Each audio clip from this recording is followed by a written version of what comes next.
welcome back to the channel. Today we're working on an E36, my brother's E36, with an M52 B20 2-litre 150 horsepower if we're lucky, and we're putting a new clutch in the car. There's the gearbox, and we are also adding 3 horsepower. I might be thinking, 3 horsepower. Yeah, we're literally going to make this thing, give it another 50 horsepower for free without doing anything, kind of. Stick with me here. So the reason the gearbox is on the floor is somebody, my brother, he absolutely roasted the clutch. And I don't have any videos of it, but the clutch was literally on fire and the car smelled like clutch for about, I don't know, a month. So I'd be asking, what do you mean 3 horsepower? 3? Man, we're gonna make this B20 spin second or even third or even fourth in the wet without doing anything to the engine. So, I don't know why it's under here, but you can see that the prop shaft is spinning quite a lot, but the wheels aren't like that. Absolutely smoked the clutch in second gear because it doesn't have the power to spin second gear in the dry. In the wet it was absolutely fine. In the dry you really need to descend it. So there's that, and this guy's a complete noob. A 444 off one of my friends in Tralee. Bought that and now we're putting it in the car. So with a 444 he'll be able to spin second quite easily, I hope, or else this guy's absolutely kind of lost cause, really. The downsides of a 444 is the car is going to be pretty slow. You'll be able to spin second, but it'll be kind of slow wheel speed. But it should be fine. We're not building a crazy car here. This thing has a 2-litre 6-cylinder in it, so we're here to have fun. We're not here to be setting records or spinning third or egos. We're just trying to have fun with the boys. That's literally all we're doing here. So whatever makes this car go will be good. So eventually, once he becomes a bit more competent behind the wheel, we're gonna probably put a 328 in this car, I hope, or 325 from an E46, whichever comes the easiest, I guess. But with the 444 he will be able to spin. So we'll start off with the diff one.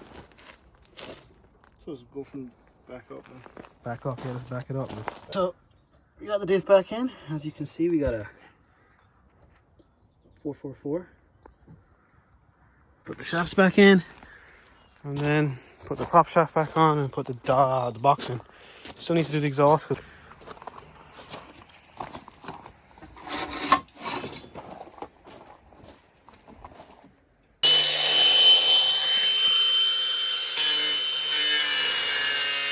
This is where we're at currently. I used to drill off the nuts, or sorry, grind off the nuts, cut off the nuts, and we cut off the studs. Now I'm going to drill the studs out so we can use a nut and bolt on the downpipe. Then from the downpipe from here to the cat, we're going to make a new section up, and everything's going to be good.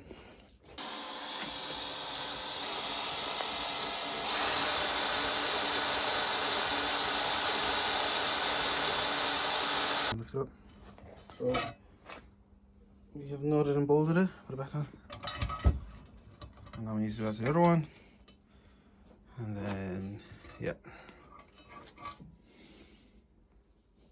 So there's that. Knotted and bolted up. We're gonna put this on the car, do some welding, take it all apart, weld it up, and we're done. So this is our current predicament. The exhaust is on. The hanger no longer exists, completely broken. And we need to connect this pipe to those 2 pipes. And the original pipe that came with the car, well, I can't find it, but it's fucked. So I have this Y pipe off of an IS200, and it looks like it's gonna work, so we're gonna make it work. So there you can see that it's kind of perfect.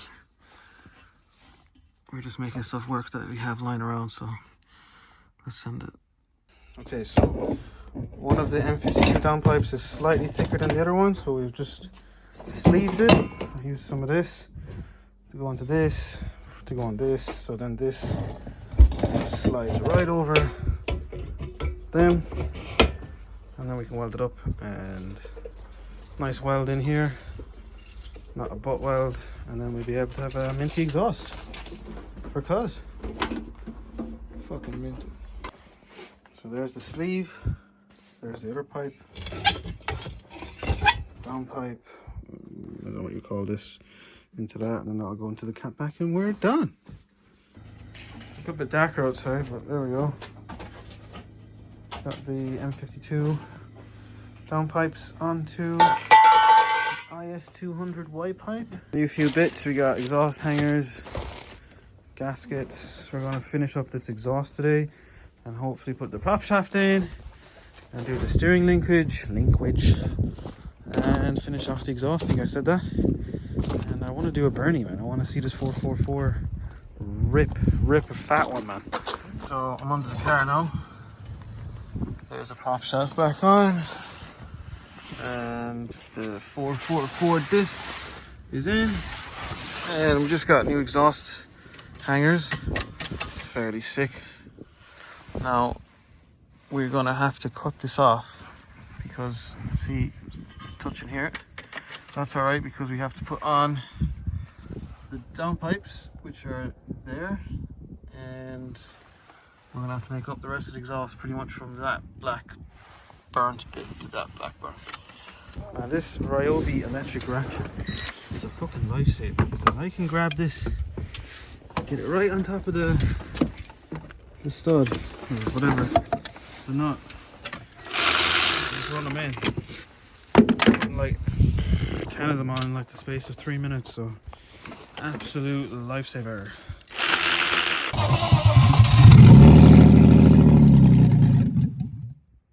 Just die. Into some stainless, into some random, into the cat back. There's no cat in that, by the way. So we're gonna put a V-band here, weld it all up, and everything's gonna be mint.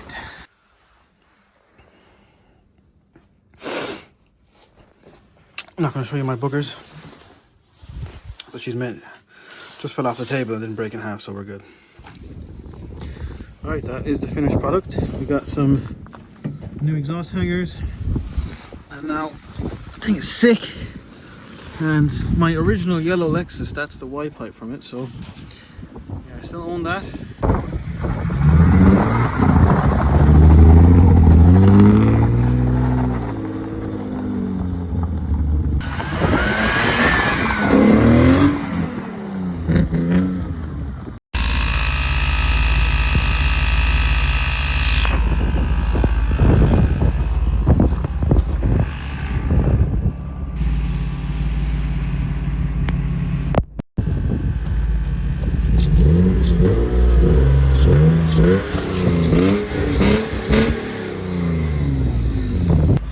Crap everywhere, but we also have this big piece of crap, E36 back on the floor.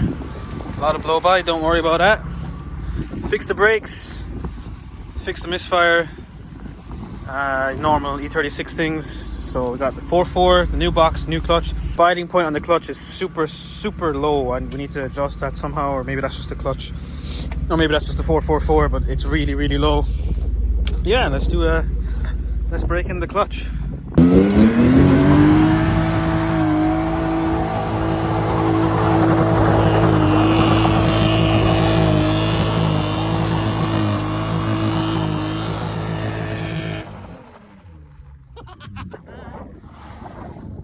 That's the E36 back on the ground, back driving, and ready for a test day. Thanks for watching.